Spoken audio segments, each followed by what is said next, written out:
that they've been shape-shifting and traveling in pairs.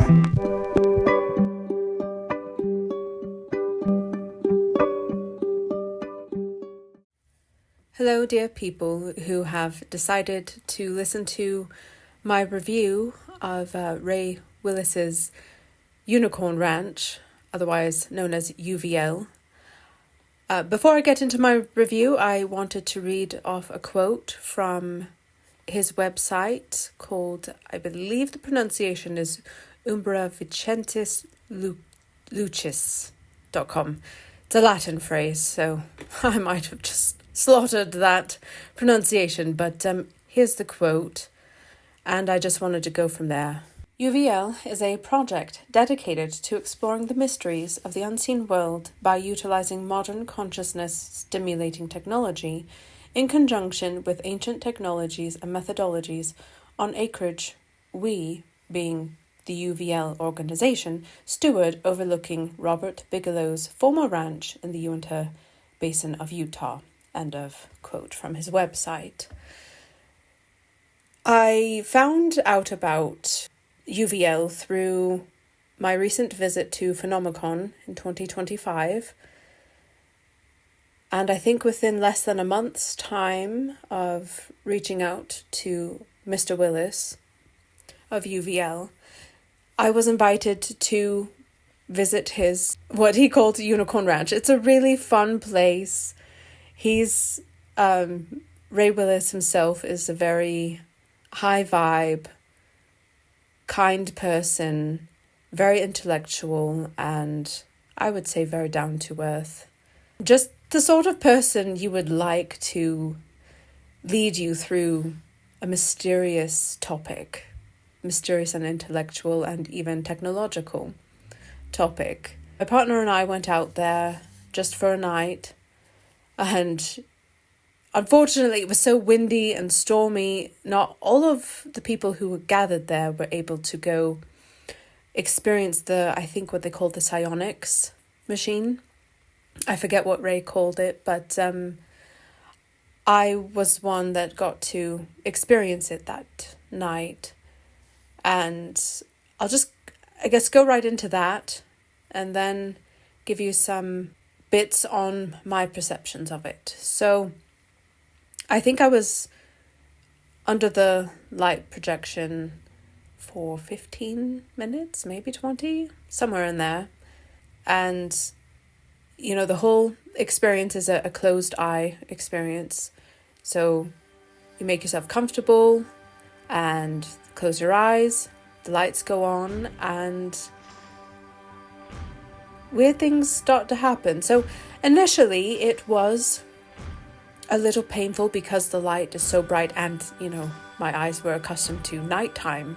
So that shift from it being nighttime to now I'm under very bright light, that was a little shocking, a little painful, but I would say 5 minutes in, the pain subsided, my eyes adjusted, and I really got to just relax into the sights that I was seeing. You know, it wasn't just flashing lights. Like on the outside, yes, it just looks like flashing lights.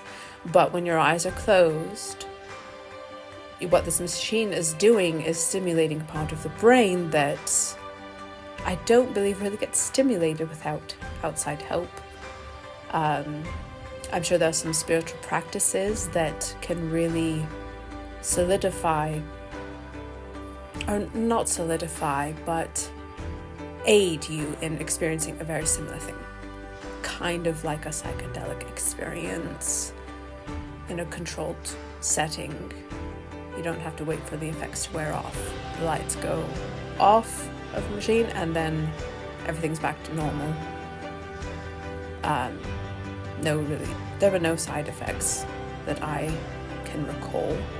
My eyes might have just been a little sore because, again, going from that contrast of darkness to light, then back to darkness, is, you know, it can cause some eye strain. That was the extent of my discomfort.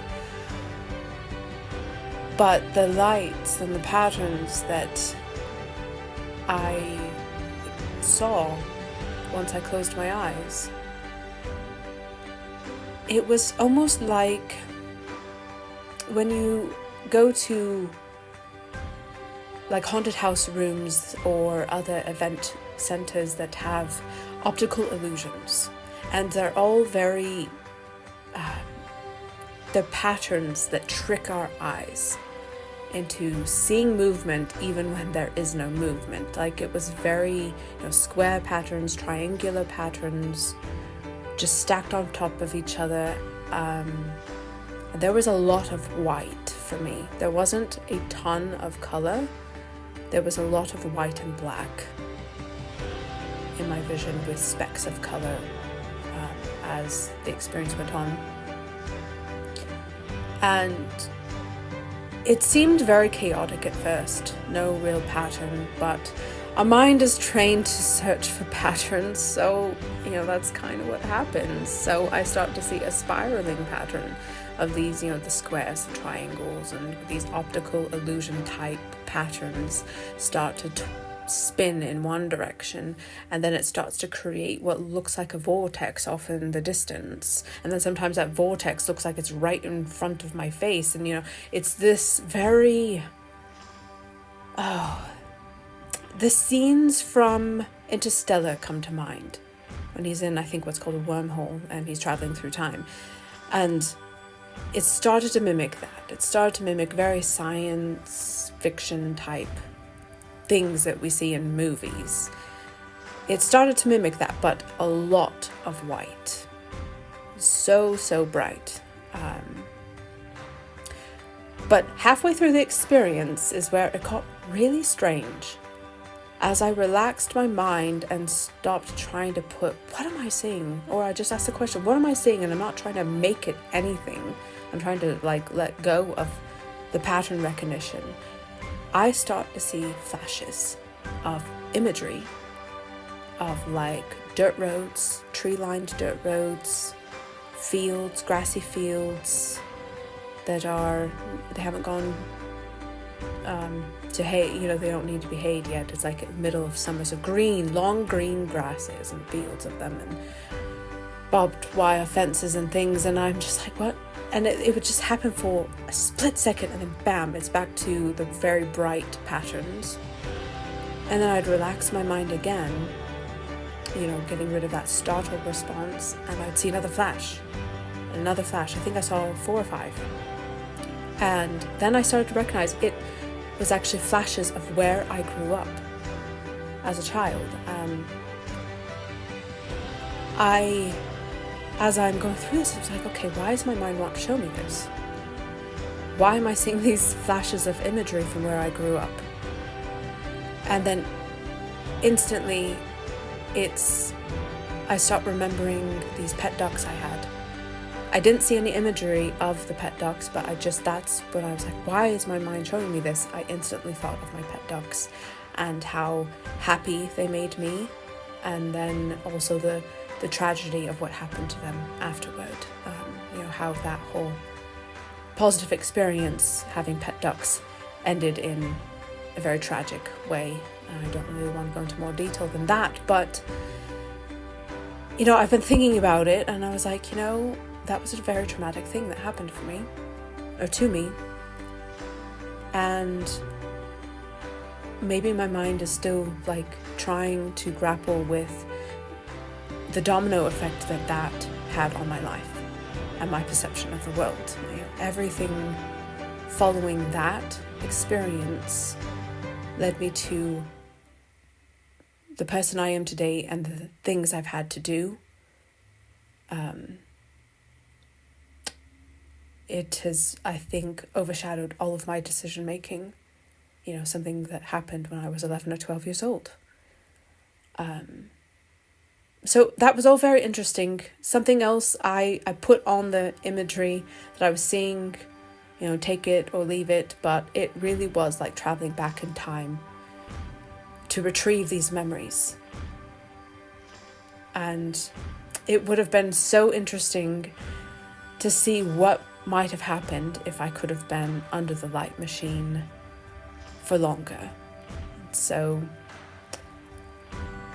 I hope that all of that really piques your interest, and that if you have an opportunity to reach out to Ray Willis at UVL, that you do, that your curiosity has been piqued, and that you go and just go with an open mind. When you have an open mind, so much can be revealed to you. And I guess, let me think if there were some last notes. Oh, that I do want to confirm that yes, UVL, or Ray's Unicorn Ranch, is just within eyesight of Skinwalker Ranch. You can see the mesa across the way. One of the photos at the end of my video shows it. And as for the rest of the photos in the video, these are just imagery that I took on the way to Phenomenon and traveling the area around Vernal. And so there's a lot of petroglyphs, if you're into that sort of thing, into the ancient history and ancient mysteries this world has to offer. Vernal really has a lot to give, and so does UVL. It's a very quiet, beautiful place, and I mean that in an energetic sense. It's energetically, I think, as beautiful as you want it to be, possibly even more. It's, for me, I'm a practicing pagan, in case you want to know where I'm coming from with this. I'm practicing pagan, but I just dabble in a lot of things, dipping my toes into a lot of different topics. Not an expert at anything, except I am expert at loving to seek out the unknown and the mystery and the beauty in the world around us. So this concludes my review that I highly recommend a visit to UVL. And I hope that you go and have a wonderful experience while there.